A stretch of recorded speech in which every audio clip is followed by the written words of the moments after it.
Thanks everybody for coming by. When I was a young fella, I got very interested in steam heating, mainly because there was so much of it. Just about this is Dan no Holohan, I think. Holohan. That didn't seem right to me, so I started out the old crews. Most people don't want to listen to old crews. And thank you for listening to me, by the way. But I wanted to listen to them. So I went out looking for them. One day I asked this old fella to teach me. I want to learn about the steam, I said. He smiled and said, Dan, you already know all that you need to know. You just don't know that you know it. Huh? It's all basic physics, he said. And it comes with a few simple rules. I asked what those were. High pressure goes to low pressure, he said. Always. Well, I knew that because I owned a bicycle pump when I was a kid. Pump it up, stop when the tire is enough. High pressure goes to low pressure. Okay, I got that. Then you press the Schrader valve. If it's too much pressure, and the air comes out of the tire, because high pressure goes to low pressure, always. And then I started to think as I got older and I got my driver's license, what happens when you go to the garage to check the air in the tires? You really should do that. You go up to the compressor and you set it at, say, 30 pounds of pressure, and you hook the hose up to the tire, and it goes ka-chunk, ka-chunk, ka-chunk, ka-chunk, ka. You never get that last chunk in there. What makes that compressor stop? I often wondered about that, because there's no electrical connections between the compressor and the tire. So I started to think about what's going on here, and now I begin to realize that when the pressure is equalized, when the pressure in the tire is the same as the pressure in the compressor, everything stops moving. And that's got a lot to do with steam heat, because you see, no fluids move unless there's a difference in pressure. You can't move water, you can't move air, you can't move steam unless there's a difference in pressure, because high pressure goes to low pressure always. So I got that. And then the old timer back then, he said to me, the other thing you got to remember all the time is that water flows downhill. Always. And I said, okay, I knew that because I spoke a lot of stuff when I was a kid. My mother used to smack me for that.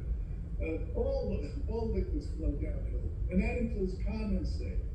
And by the way, if you don't know, that's what we call the liquid water that appears when steam condenses. We call it condensate, and it's going to flow downhill.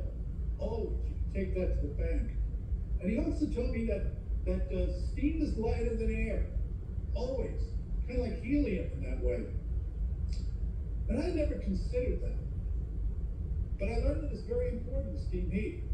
You ever notice how the steam goes to the top of the radiator when it enters? It has to. It's lighter than air.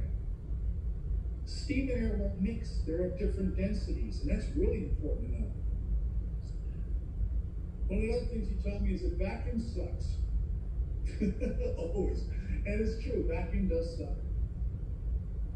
When the steam condenses inside the system, it shrinks. And when it does shrink, it creates a vacuum, which you need to break because it can cause a problem. But if you're smart, you can also put that vacuum to work for you. And I'm going to tell you about that later. This is really good stuff. So years passed, and I got older, and it was my turn to make up some aphorisms of my own.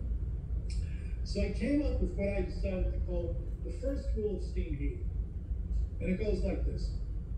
When you do something stupid, you will always be rewarded in a small way, which leads you to do things of much greater stupidity. An example. Every steam system ever made is open to the atmosphere. So these things are breathing. When the steam forms, it expands and it pushes the air out of the system through the air vents, and then gives up its weight and heat to the radiators and pipes, and then shrinks back down, comes bellows, and when it shrinks back down, air comes rushing back into the system because the steam is created in a vacuum. So you've got this constant exchange of air moving in and air moving out. It's breathing just like we do. And because it's touching steel and iron, you've got wet conditions, and the air comes in and you start to get rust. So what happens after a time is is these particles of rust fall down inside the pipes, inside the radiators, and the steam is moving very quickly, and it picks up all that junk and it pushes it right toward the air vent, because the steam is always looking for a way out. So time goes by, and these air vents get filled with dirt, and they get clogged. So now they're not air vents anymore. Now they're just sitting there and they're stopping the air from venting. They're like pipe balls. So we get cold out because there's no heat in the building, or there's uneven heat in the building, or it's taking forever to heat. And we go there and we feel the pipe is hot up to this point, but then it starts to get cold. So we're thinking, what we need in this case is more pressure. So we go down to the boiler room and we crank up the pressure. That's the stupid part. Because when you crank up the pressure, all you're doing is compressing the air that can't get out because the vent is plugged. But the steam does move a little bit further down the pipe. You see, that's the reward. You did something stupid, the pipe got a little bit hotter, that's your reward. So you go back down to the boiler room and you crank the pressure up even more. And after a while, you crank the pressure up to the relief valve's popping, and then you change the relief valve. When you do something stupid, you're always going to get rewarded in a small way that leads to things of greatest stupidity. You will never heat that building unless you fix those air vents. Because you can move with a pinhole, but you can't move with a ton of pressure. Steam and air have different densities. That's what the old man taught me. A few years back, I got to go to the Arsenal.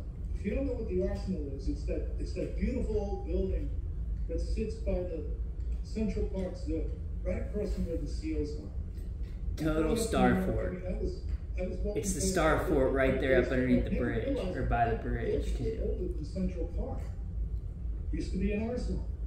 When they decided to build the park, they turned that building into a police precinct. And then it became the Museum of Natural This guy fixed the Empire State Building steam system. And then it became the Weather Bureau. And then it became Robert Moses' office. And then it became one of the Parks Department buildings. And it's one of the 2 Parks Department buildings in New York.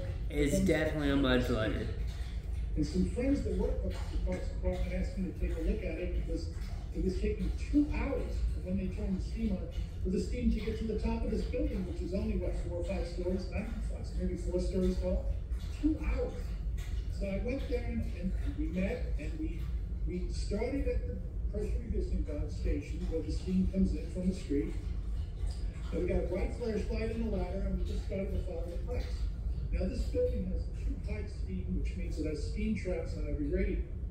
So we followed the pipes down, and we were going into people's offices and excusing ourselves and telling them that we were there to fix the heat.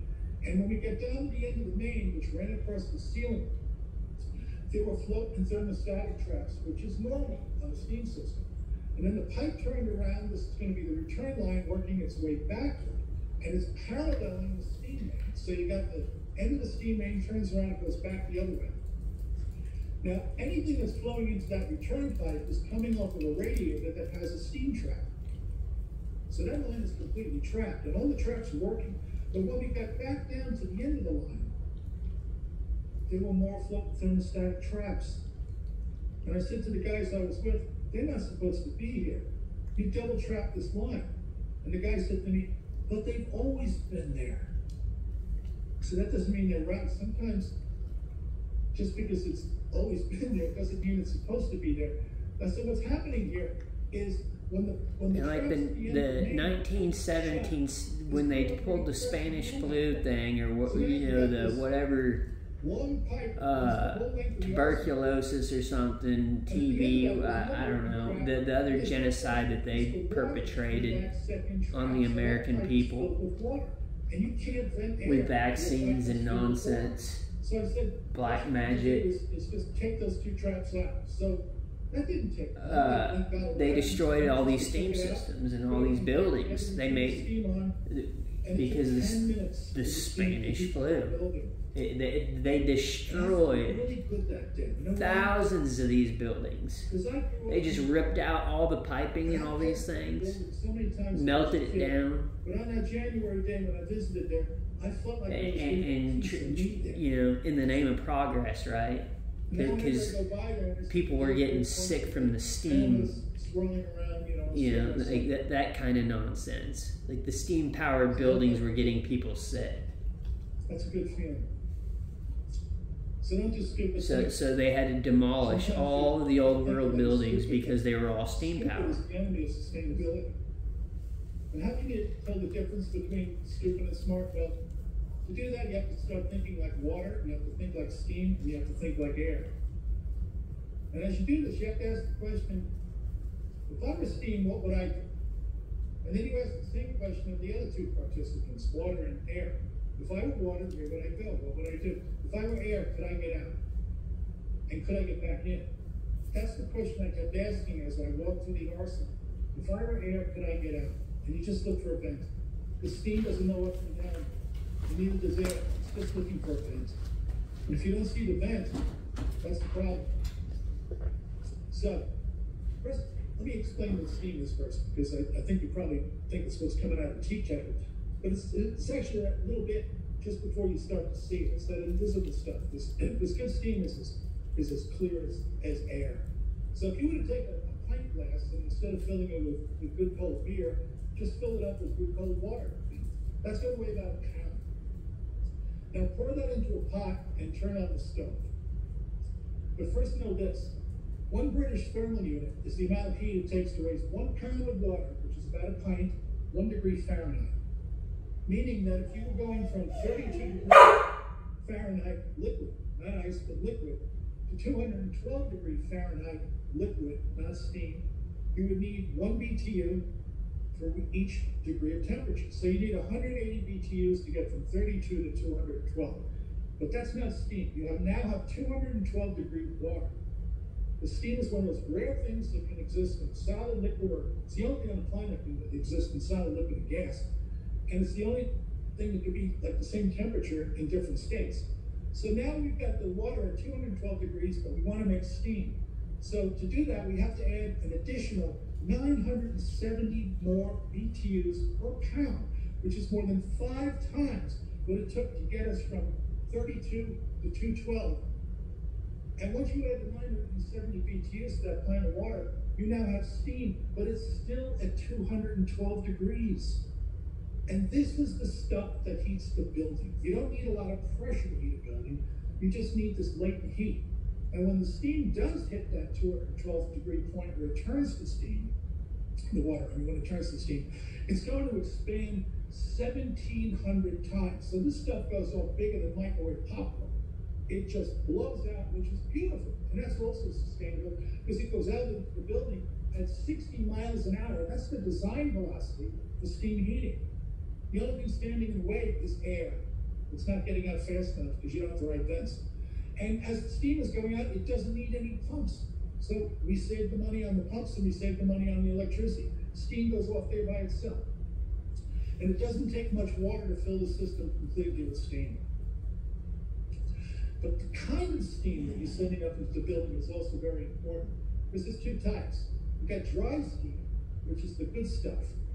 And in the old days, when they made these really big steam boilers, a boiler couldn't get a rating from the manufacturer, couldn't get an approval, unless it produced 98% quality steam, which meant that in the steam, there was no more than 2% liquid water. That's the dry stuff. That goes out into the building, it doesn't condense on its way to the radiators very much, and is carrying all this latent heat energy up to where you need it to be by the people. Wet steam is steam that's sloppy, it leaves the boiler and carries a lot of water with it, and the water then takes the latent heat out of the steam and stops the steam before it gets to the radiators. Usually when this is going on, it's a result of the piping being bad, or the boiler being improperly piped, or the water being dirty, and the usual solution is somebody will come along and raise the pressure. That's like the universal cure for anytime there's a problem, raise the pressure. That's the worst thing you could do, because the wildest thing about steam pressure is the higher you raise the pressure, the slower the steam goes. Steam at 0 psi travels faster than steam at 10 psi, and steam at 10 psi travels faster than steam at 100 psi. So if you want the building to heat, you don't raise the pressure, you lower the pressure. And when the wet steam kills the the water and the wet steam fills the steam, that's when you have problems of not heating the building.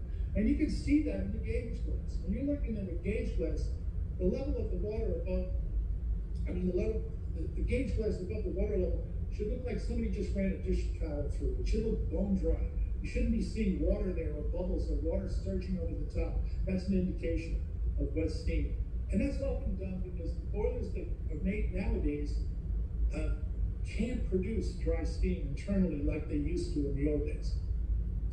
Back in the day when the boilers were big and very inefficient, they had very wide sections through which the water can disengage, the steam bubbles can disengage from the water without dragging a lot of water up into the building.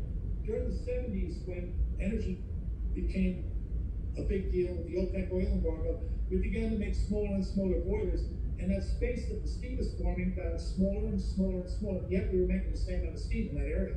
So that led to water being carried off into the building. And the way around that is you really have to follow the manufacturer's instructions, because they're all tuned into it these days. They weren't so much in the 80s, but now they are. And you've got to pipe it in a way that the boiler manufacturer says, because the near boiler piping that's up in the boiler room is going to separate the water from the steam. So if they tell you you have to be so many inches off the top of the boiler before you go into the boiler's header, take that seriously, because they really mean that. And the people that really are good at steam heating employ what's called a drop header, which is where you come out of the top of the boiler and you go up as high as you can, and then you turn and you come down and you place your header at a lower level, and from the header you pipe off into the system. This height that you're getting the steam allows the water to drain back into the boiler. And if you visit heatinghelp.com and just do a search on drop headers, you'll see photographs of these and plenty of discussions on how it's done, and that the people that are very best at steam are doing this. The modern fire tube boilers that are round, this is a boiler like you see in an apartment house, they're smaller as well. So if you think of the water being at the top of a circle, as you raise the water line, that space that the steam has to disengage becomes smaller. Common sense. So how do we pipe these things is very, very important. And also the piping in the building. The steam can go two ways. You can have parallel flow, that's where steam is traveling in the same direction as the condensate, or counterflow, which is what we have in one-pipe steam heated buildings, where the steam is trying to go up a pipe as the condensate is trying to come down a pipe. So when you look at this, you say, if I was steam, what would I do? If I were water, can I get out of the way of the steam? And if the apartment's not heating or the offices are not heating, I look at stuff like that. Think about the arsenal. Look for things that shouldn't be there. Think about air. If I were air, could I get out? And notice too, on all these old jobs we had asbestos, which used to be a nice thing. It was the magic mineral. Love it. And asbestos was something that we learned could kill us. Asbestos could kill us, so we want to get rid of that. And often when we get rid of that, we find out, oh, it's wonderful now, the basement is warm.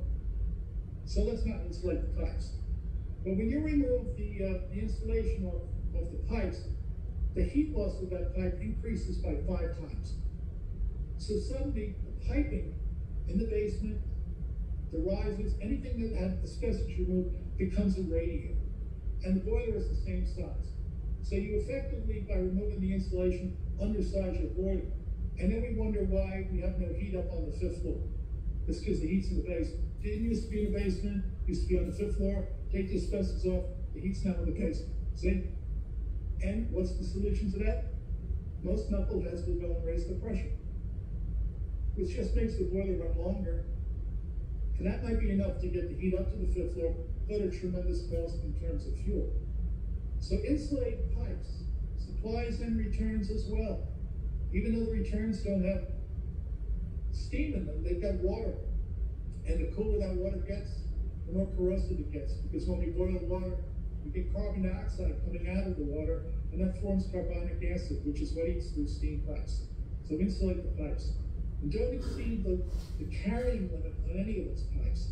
And that information you can get in books like The Lost Art of Steam Heating or Breeding Steam, or just go on the wall at heatinghelp.com, which is the bulletin board on the site. Very, very well visited by many very smart steam people, and you can ask questions there. You know, if I want to add with a radiator, what do I have to know? How much can I add to this line? Speaking of which, below, steam is a gas that desperately wants to be a liquid. On the planet Earth, it's not normal for steam to be a gas. And steam, when it leaves the boilers, is coming in contact with all that cold metal. And it has to take that metal from ambient temperature up to steam temperature. These are some of the things in Central Park. So in addition to what the radiation was condensing, the pipes were also condensing. So when we size a replacement boiler, we have to be very cognizant of how much radiation is out there condensing steam. So unlike with a hot water heating system where we do a heat loss on the building, with steam we generally measure the radiators, because the boiler's ability to produce steam has to match the system's ability to condense steam. And nowadays, I mean, when we look at boilers, total tunnel on. Died on me. Back in the early days of steam, in the manufacturer's textbooks and the literature, they used to tell people that if the husband was going to make a fire, because it was always the wife's job, you know, it was like keep the home fires burning. The women made the fires. And they said if your husband is going to make a fire, you should increase the size of the boiler by 70%. So that was for the husband. Right? So if you got a boiler on twice as big as heat on the next fire. And then in 2005, those boilers were burning coal if you decide that we're going to now burn oil. So there was never a reliable factor to go from coal to oil. So they would measure the grate area. There's a, you know, in cold water, they got this grate is sitting on. So they say, okay, let's not have so much oil burning per square foot. Like, why are they using oil or anything else? Why aren't they just using electricity to heat coils or something? Right? They always got to be destroying stuff, right? The mischief group, the goblins, they always got to be destroying something. Can't boil water with electricity. Gotta use.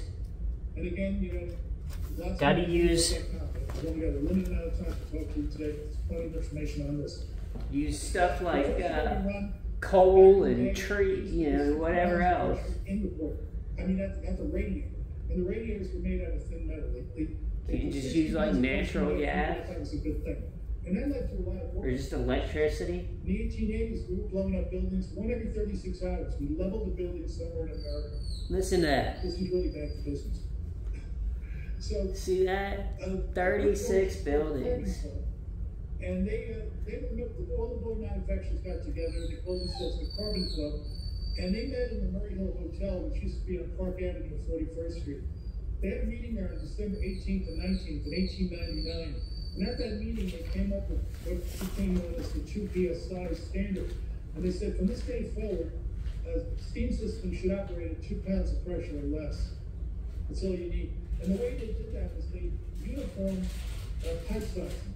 So they said, everybody's going to use these pipe sizes for this load, this pipe size for that load, and everybody's going to follow the same rules. So they leveled the playing field where contractors could no longer compete by using higher pressure.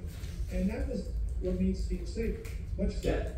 Many of the boiler explosions stopped after they came up with that in 1899. And this is why the Empire State Building, which does have common steam and vacuum system, but the highest pressure they run there, like on the coldest day of the year, it's about 1.5 pounds. And that's the Empire State Building. So if you're living in an apartment building and they're running it at 10 pounds, something's wrong. Probably the air can't get out. Monkeys in a barrel. So the air is full of water, and that's we need space to make the steam. But you shouldn't need much fresh water if you're returning all the condensate that's coming back. If there's leaks in the system, no, don't need that here. Start putting chemicals in there. Because the chemicals get a little touchy. You know, if the mixture's not right, if you're not treating something that needs to be treated, if you're just throwing chemicals at it because the stuff you bought in class for a cool name, then you're liable to get yourself more problems than you had in the beginning. You're liable to get the pH wrong. It's supposed to be somewhere between 7 and 9. If the pH gets too high, if it gets up around 10, corrosion is impossible at a pH of 10. But what happens on the flip side is the water will begin to foam at a pH of 11. And foaming is what happens when you get these very, very tough bubbles on the surface of the water that don't break. And it's kind of like what you see in a hot tub when you turn the jets on. The hot tub pH is typically kept pretty high because or sewage treatment facilities. People have ran into acid, you know, by not getting up and go to the bathroom, they just do it in the hot tub. However, if that black bubbly stuff at sewage treatment centers that floats on the top. It's bad stuff. And you can see that in the gauge plugs, the wet steam. So again, it should look dry above the water. If it's soaring in over the top, something's wrong with the water. And as I said, if you ask that question, if I were air, could I get out? Walk the pipes, look around, and see if you can get out. And be nosy. I've done that in every building I've ever visited where I was trying to figure something out. It's good to be nosy. It's a great way to get into people's apartments and see how they decorate. So get out there and wander around. It's good to be the heating guy. And know that main vents are aptly named because they vent the main, the big main horizontal pipe that goes up. Off of the main, we've got risers that feed up to the radiators. The risers need to be vented. And also, the radiators need to be vented. So we should not ask radiator vents to take the air out of the main because there's too much air in the main for a radiator vent to handle it. And what happens when you've got too much air is the radiators begin to hiss. If you can hear air hissing out of a radiator vent, that means you don't have enough vents. Because what you're hearing is air on the great velocity because it has very few places to go. It's just trying to get out.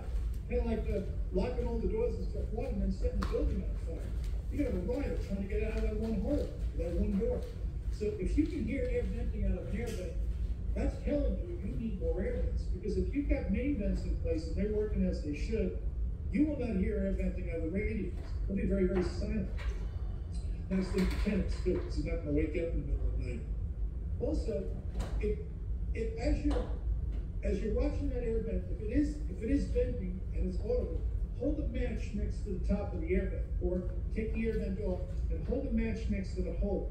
And often you will see it will begin to pant, like there'll be a push of air, and then it stops, and then there's a push of air. But if you hold the flame next to that hole, you'll notice this phenomenon where the flame goes this way, and the vent pants, and then goes back this way into the hole. And this is the radiator breathing in and out. And that's often because there's wet steam in the system that's, trying to get somewhere, but then suddenly condenses. So you've got this pushing that goes into a vacuum, pushing that goes into a vacuum, and the radiators will vent. So that's a good way to check to see whether that's going on. And again, that leads to the piping around the boiler, the quality of the water, the cleanliness of the water, and always you can save fuel. It's not normal to have banging and water hammer and all that stuff that's going on in the system. Look for the air vents. Often the air vent might be on a condensate pump or a boiler feed pump in the base. Those are meant for the atmosphere. But if you're looking at that, be especially careful of where that piping goes, because often the piping comes back from the building. It's coming down from steam traps, and it will go across the basement door and then turn upward to go into the inlet of the boiler feed pump or the condensate pump. As soon as you do that, you're creating a U-tube water stream through which air will not vent. And the vent for the entire system is on that tank. And if you build a water seal, the whole building's going to be cold because it's going to be airlocked. So ask yourself, if I were air, could I get out? And then just look, and it'll be right before your eyes. Back in the day when we were burning coal, they used to put main vents at the ends of the mains and feed the main as if it were its own separate thing. And when they switched over to oil, and we had automatic heat that ran on the thermostat, they had to be extra careful with that because suddenly you've got the thermostat shutting off before all the air is out. So the guys that were doing the oil heat in the 1930s and the 1940s, they had big main vents at the ends of the mains. So when we're doing this, we talk about something called master venting. And I want to, I can't get too deeply into that right now because there's much to it, but if you go on heatinghelp.com and you search for balancing steam systems using a vent capacity chart. Balancing steam systems using a vent capacity chart. There will be all the instructions put together by my friends in Cleveland, Jerry Gill and Steve Pajak, who did tremendous study on this stuff and published everything. It's there for you for free, and you will find out how to balance one-pipe steam systems and two-pipe steam systems so that every radiator gets hot at the same time and at extremely low pressure. Steam traps wind up on the end of the radiators. Steam traps trap steam, but they also vent air through themselves to an air vent somewhere. So you got to be conscious of that, and you have to know that steam traps need maintenance. No steam trap lasts longer than 10 years. So you have to get those things tested. On a radiator, you can check the temperature. You should see a temperature difference of 10 to 15 degrees across the trap when the system is up. If you're tired of radiator traps, consider using orifices in place of the radiator traps. That's something that I've seen done. I didn't used to believe that this could be done very successfully, but then there's a former friend of mine called Shay, who's got a plumbing company in New York, and he took me to a building some years ago, and he showed me how in this big loft building in Lower Manhattan that had these long radiators that ran down the whole side of the wall. He just removed all the steam traps, and he put in, I believe it was an 1/8-inch hole, an orifice in the steam supply valve, which is just like a washer. It's got an 1/8-inch hole in it. And that only allows him to set mass steam. So the steam kind of gets backed up trying to rush through this little hole. And that takes the place of the trap. Paul would go in and do that. He would vent the ends of the mains like crazy. I mean, some of these things he would build like a heating menorah, and he'd have like 10 big main vents at the end. And then he would get rid of all the floating thermostatic traps in the system and replace them with what the DAN man used to do years ago. Instead of using that floating thermostatic trap, they used the U-seal. So you come out at the end of the main, you've got all your air vents there, and then the pipe drops pretty much down to the basement floor, and then turns and comes back up, and it goes into the return that is dry. So that fills with water, and the steam won't go beyond that point as long as you keep the pressure low. Now, when Paul was showing me these buildings, they were running on like ounces of pressure, way less than a pound of pressure. They were quiet, they were fast. People saved a lot of fuel. And he did very well with that, because one owner would tell the next owner, and he was just working his way through most of Lower Manhattan at the time. So something to think about with traps. The building itself, the radiators are on the windows because around 1911, and this pretty much started in Chicago, they stopped using double windows, which came before single pane windows. The double windows were there first. And we stopped using those because they said, now that we have steam heat, we can have these single pane windows, the sash windows, which allow oxygen in, beautiful fresh air. So ventilation is very necessary. Our building on 20 West 44th Street has the same steam system that went in 1890, and it's the same windows too. And we open those windows, and we get fresh air. And we just got inspected by the city, and they gave us a very high rating for energy, because we don't have a mechanical ventilation system. We're depending on the windows to let in fresh air. Good stuff. Now, I mentioned vacuum over here, and I got to tell you one more thing about vacuum. I've got a buddy up in Massachusetts. His name is Igor. Igor is from Russia, and Igor is a very smart man. And because Igor's done a study of steam heating, and he looked back on the days when we used to have a system called a Paul system, invented by Angel Paul, where he would have a device that would attach to the radiators. The General Society had this system at one point, and you would use steam through an ejector that would create a vacuum in the basement, and you would suck the air out of all the radiators by these little tubes that came down. So this captivated Igor, and he decided that he was going to experiment with this, and he invited me up to look at what he was doing. And I was astonished, because what Igor is doing is, he calls it next-gen vacuum heating. And I think this is something that everybody needs to look at, because steam in a vacuum is not 212 degrees, it's not 215 degrees. It could be down like 150, 160 degrees, depending on how deep the vacuum is.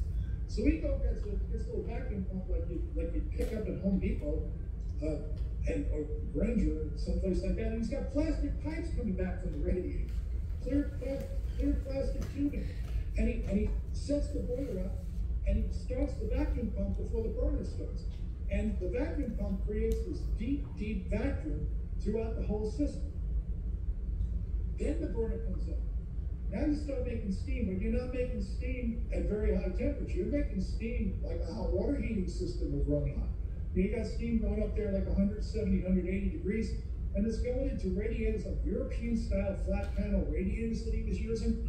And I was astonished. There was no sound. There was vast, because it's steam going into a vacuum, and everything would get hot, and it's all running at low temperature. And the best part was, I'm giving you a real brief explanation of all this, but the best part was that the burner shuts up, the heat continues to go up because it's chasing this vacuum, and then as the vacuum starts to die off, instead of the burner coming back on, the vacuum pump kicks in again, drops the pressure, and you start to make this low temperature vapor steam again. I've never seen anything like this. If you told me about this, I'd say that's not possible. But I saw it with my own eyes. And the stuff that he's done, this saves 35% on retrofit, 50% on a new system. And if that ain't sustainability, I don't know what is. So what I would suggest is go on heatinghelp.com when we're done, and just in the search engine look for sustainable steam. Because Igor, I'm gonna try to post another one of his dead man steam talks that he does at Stanford or something. They are very smart people. They put this paper together, which Aaron posted on Heating Help, and it's well documented, it's well footnoted. You could read exactly what they're doing there. So search sustainable steam. And when you're looking at any job, I'll give you this last advice. If you don't know what you're looking at, put your hands in your pockets and back slowly out of the board, or back away from it. And then go to heatinghelp.com, take a picture of the thing, go on there. That audience is so huge. You will get an answer as to what it is, and probably show them the manufacturer's installation door or the patents for the thing within minutes. It works that fast. So there's that. And the last thing I want to mention is, I'm a storyteller, and Erin asked me to work with her on a podcast, which is available anywhere there's podcasts, called Dead Men Tales. Yeah, so that's it. Just got up there now. He does a book. He does a thing back in like the early 2000s, maybe late 90s. At Stanford, I think. That's it. And he talks about fixing the Empire State Building. Thank you. Karen?